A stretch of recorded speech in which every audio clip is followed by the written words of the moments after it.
Oxumuşam, çox xoşuma gəldi. Deyir, bir kişi bankada şeytanı gətirir, yoldaşına verir ki, bəs bunu saxla. Yoldaşı da götürür bankanı, belə marağı dayanmır da. Deyir, o bu şeytan bankada, mən bunu necə yaxından görüm. Bankanın qapağını açanda şeytan çıxır bankanın içindən. Başlayır qadına gülməyə ki, sən ərin 40 ildə əziyyət çəkirdi məni tutmaq üçün. Məni 40 ildən sonra tutdu bankanın içinə saldı, sən məni buraxdın zat. Qadın belə baxır şeytana, gülür, deyir ki, sən dəlisən, nə danışırsan sən heç vaxt bu bankanın içində olmamısan.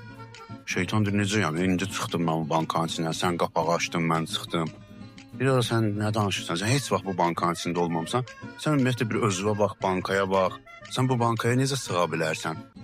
Şeytan beyni sonra deyir, bir dənə deyən, girim ora bax da. Şeytan girir bankanın içinə, qadın qapağı bağlayır, deyir, bax. En demək odur ki, kişinin 40 ilə eləyə bilmədiyini qadın bir saniyənin içində eləyir. Arı kimi gülün şiresinə